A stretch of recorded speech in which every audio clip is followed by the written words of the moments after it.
उत्पन्ना एकादशी व्रत कथा। युधिष्ठिर कहने लगे कि हे भगवान, आपने हजारों यज्ञ, लाख गौदान को भी एकादशी व्रत के बराबर नहीं बताया, सो यह तिथि सब तिथियों से उत्तम कैसे हुई, बताइए। भगवान कहने लगे, हे युधिष्ठिर, सतयुग में मूर नाम का दैत्य उत्पन्न हुआ। वह बड़ा बलवान और भयानक था। उस प्रचंड दैत्य ने इंद्र, आदित्य, वसु, वायु, अग्नि आदि सभी देवताओं को पराजित करके भगा दिया। तब इंद्र सहित सभी देवताओं ने भयभीत होकर भगवान शिव से सारा वृत्तांत कहा और बोले, हे कैलाशपति, मूर दैत्य से भयभीत होकर सब देवता मृत्यु लोक में फिर रहे हैं। तब भगवान शिव ने कहा, हे देवताओं, तीनों लोकों के स्वामी, भक्तों के दुखों का नाश करने वाले भगवान विष्णु की शरण में जाओ, वे ही तुम्हारे दुखों को दूर कर सकते हैं। शिव जी के ऐसे वचन सुनकर सभी देवता क्षीर सागर में पहुंचे। वहां भगवान को शयन करते देख हाथ जोड़कर उनकी स्तुति करने लगे कि हे देवताओं द्वारा स्तुति करने योग्य प्रभु, आपको बारंबार नमस्कार है। देवताओं की रक्षा करने वाले मधुसूदन, आपको नमस्कार है। आप हमारी रक्षा करें। दैत्यों से भयभीत होकर हम सब आपकी शरण में आए हैं। आप इस संसार के कर्ता, माता पिता, उत्पत्ति और पालन करता और संहार करने वाले हैं।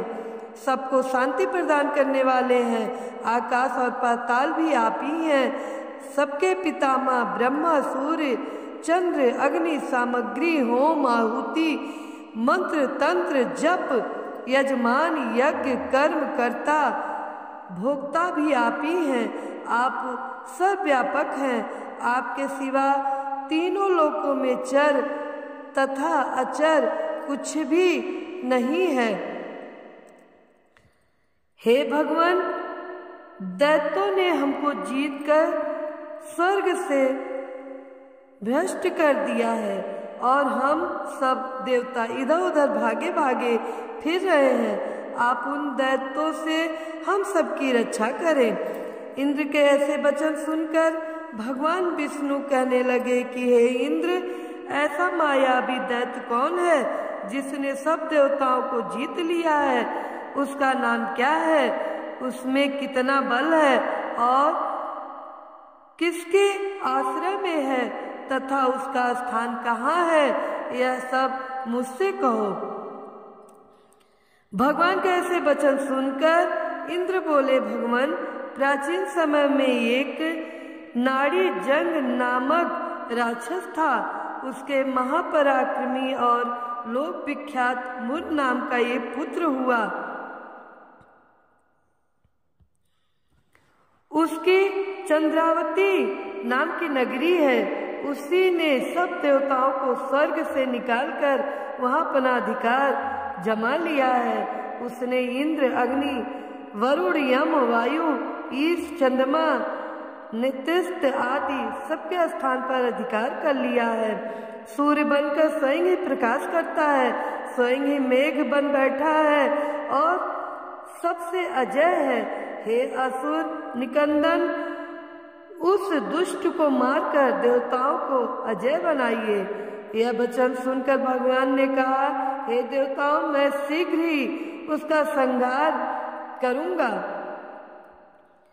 तुम चंद्रावती नगरी जाओ। इस प्रकार कहकर भगवान सहित सभी देवताओं ने चंद्रावती नगरी की ओर प्रस्थान किया। उस समय जब दैत्य मूर सेना सहित युद्ध भूमि में गरज रहा था, उसकी भयानक गर्जना सुनकर सभी देवता भय के मारे चारों दिशाओं में भागने लगे। जब स्वयं भगवान रणभूमि में आए तो दैत्य उन पर भी अस्त्र शस्त्र आयुध लेकर दौड़े।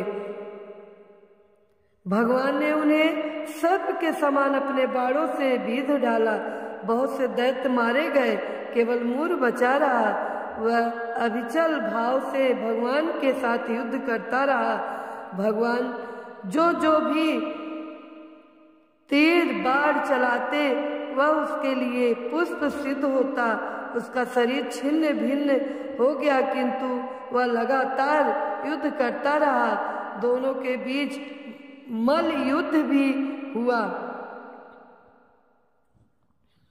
10,000 वर्ष तक उनका युद्ध चलता रहा, किंतु मूर नहीं हारा।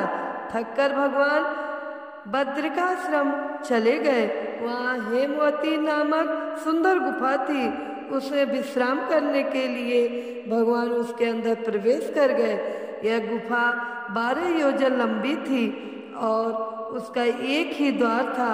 विष्णु भगवान यहाँ योग निद्रा की गोद में सो गए। मोर भी पीछे पीछे आ गया और भगवान को सोया देखकर मारने को उद्यत हुआ। तभी भगवान के शरीर से उज्जवल क्रांतिमय रूप वाली देवी प्रकट हुई। देवी ने राक्षस मोर को ललकारा, युद्ध किया और उसे तत्काल मौत के घाट उतार दिया। श्री हरि जब योग निद्रा की गोद से उठे तो सब बातों को जानकर उस देवी से कहा कि आपका जन्म एकादशी के दिन हुआ है, अतः आप उत्पन्ना एकादशी के नाम से पूजित होंगी। आपके भक्त वही होंगे जो मेरे भक्त हैं। तो प्रेम से बोलिए जय श्री हरि, जय विष्णु भगवान।